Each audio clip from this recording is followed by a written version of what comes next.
Hey everybody, it's Andy Cloudy Milder, your self-proclaimed metal mogul, of course. Today is a race against time to show you the devil in the detail. The devil in the detail in this case is a 5,000 subscriber contest, which was launched by Matt over at the Accusation Network channel. Absolutely superb channel. Matt has very, very professionally done. He's kind of transcended my sort of amateurish effort in the VC and produces very professional looking content and amazingly edited videos. Really, really fantastic stuff. Well deserved of 5k, and I wanted to support him in his contest. However, the contest ends today. In fact, it's 9 o'clock p.m. Despite the sunny look. It's 9 p.m. in Edinburgh in Scotland, so the contest ends in 3 hours in my time. I think I might have a few more extra hours because Matt's in the US, so it's probably I've probably got about 5 or 6 hours, but I've left it till the last minute. Completely forgot about it, if I am honest, although I did pull a few of these a little while back. But I need to stop making excuses for myself. Go and check out Matt's channel, check out his video for this contest, and also the other great videos that he puts out. But I wanted to support him, and he has asked us to answer 6 questions. And boy, these take a little bit of thought. This is not your sort of typical just grab an album of a certain cover or with a car or something on it. These, you have to kind of think about these a little bit more. So bit of a challenge, but I thought I would be up for it. So I'm going to dive in with the first question, which was show an album with a guest performer on it, and say something about how great it was or what have you. Now, this one is almost if you blink, you'll miss it, but it did spring instantly to mind, especially when I found out a little bit more about it. So I've chosen a song off Acid Rain's The Age of Entitlement, their latest album, which came out in 2019, 2020. And the song in question is called Blood Makes Noise, and that features a certain 80s pop artist, I guess, Suzanne Vega. And I did not realise that it was a cover. I think it's her song originally, which would make sense with her being on it. She makes a brief appearance in the chorus, but it's a fantastic song. I believe they released it as like one of their lockdown singles. And if you go on YouTube and look at the video is really funny. But the song is really, really infectious, and considering it wasn't originally a thrash metal song, they do a superb job in making it sound like one of their own. Absolutely great stuff. Acid Rain, Age of Entitlement, and the song Blood Makes Noise, featuring Suzanne Vega on vocals. Great stuff. Do check that one out. Question number 2 was show me an album from a band's discography where a member is only on that release, then quits or dies or is fired. I thought of somebody straight away who was fired from a band instantly, and that was Graham Bonnet, and he was fired shortly after releasing Assault Attack as being part of the Michael Schenker group. There's Graham here. Now, in the tour to support this album, he had an unfortunate incident where the gig didn't go too well. By all accounts, he was I'm reading this from an interview that he gave, so he was completely out of it. He'd been drinking all day.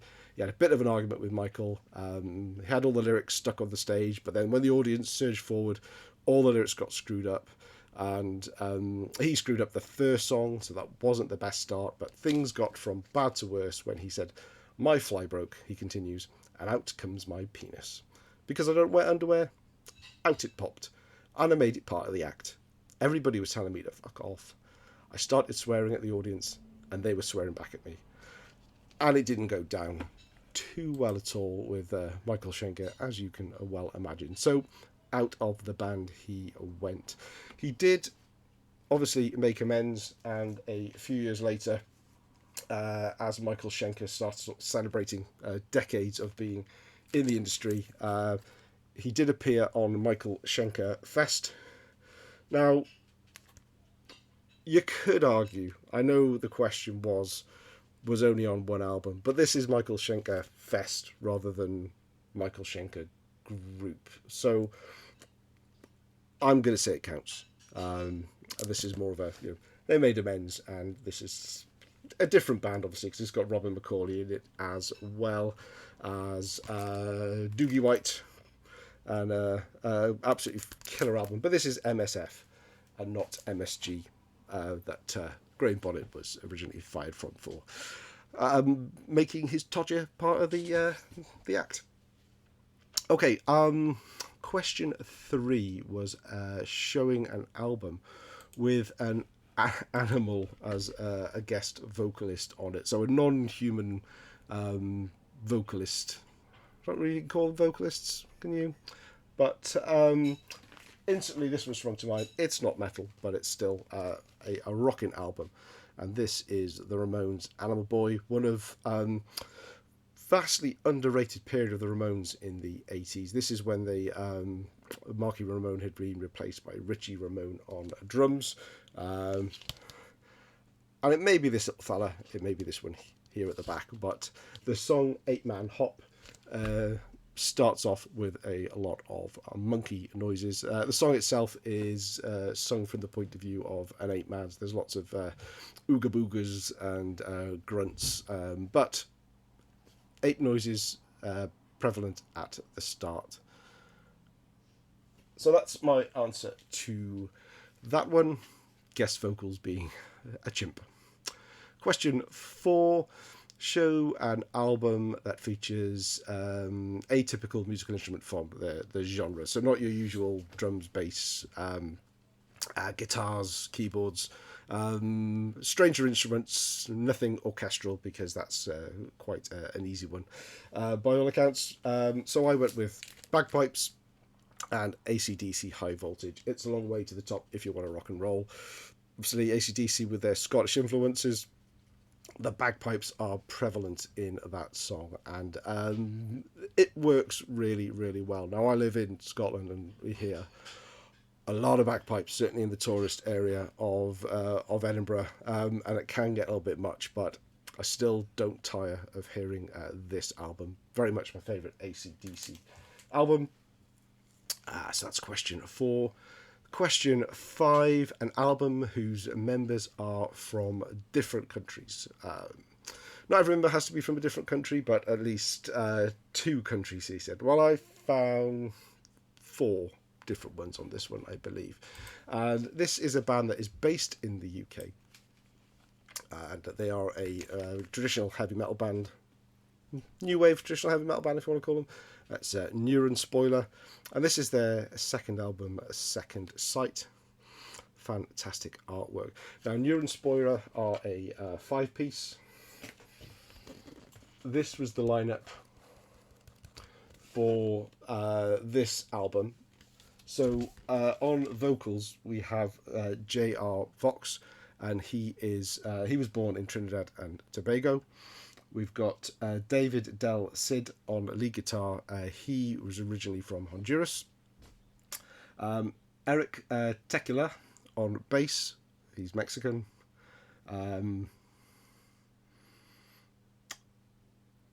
This is different. So I was looking up on Encyclopedia Metallum for the band, and I realised that I've picked the current lineup. So Matthew Monroe on drums is from the UK, but their current other guitarist is Adam Breyer, also from the UK. So let me just have a quick, I've still got the page open, let me just have a quick look to see where Pierre Afamado originated from. So he was the second guitarist on this album. And he is, it says he's from the United Kingdom.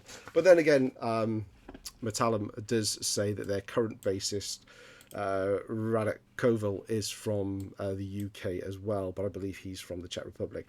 But that doesn't matter, because there are at least 4, possibly 5 different nationalities of band members from this band alone. So I think that covers it, even if I've not completely got the lineup correct. It's still correct for that album in question. I see you don't get this on Matt's channel. They'd have edited this shit out, but you get it all with me, and for that I can only apologise. Question 6, the last one. Now, he wanted me to show one of the most unusual albums in my collection, whether it be packaging, artwork, vinyl variant. He said have fun with it. Now, I look through and I have lots of different sort of obscure looking vinyl variants, but don't we all? I've got albums with die cut covers, but you know, that's not too unusual. I don't have anything with amazingly fancy packaging, so I'm going to go slightly off the beaten track and not show an album. But to make up, I'm going to show a few singles in my collection that have unusual, more unusual sort of packaging associated with them. First one is this David Lee Roth. So it looks like a 12-inch single, but it's actually a 7-inch single. It's damn good. Not a damn good song, unfortunately, but it's a limited edition poster pack. So it's got the poster in there still. I bought this when it came out, but it's always just struck me as weird that I can't put this in my 7-inch singles box because it's the size of a 12-inch, and it annoys me it's in my 12-inch box because it's a 7-inch. There we go. Next up, this was quite cool. Talking of a race against time, so we have a 10-inch single. This is Anthrax, In My World and Keep It in the Family, and it opens up like this to reveal the record. Yeah, nice little bit of touch. That one, who doesn't remember the classic shaped picture discs in the 80s? Bought this when it came out. God, I really don't like this single these days. I've got about 5 different copies of this in various formats as well. But this was this 7-inch shaped picture disc. Kind of Play with Magnus and Black Bart Blues on the flip side. But yes, shaped 7-inch singles. I lapped those up back in the day, and always hate these hard plastic sleeves that they came in. Last couple. Dogs D'Amour, great sort of bluesy, sleazy, hard rocky style UK band. Now this was the 12-inch single of Victims of Success. It was a 2-part effort, so you bought part 1, which is a 7-inch single, and part 2, which was the 12-inch single, and you put them all together to make up this package. Now you can probably see here, this is a bit off here, so this is the die cut sleeve, and this in front here is a pink, the 7-inch single.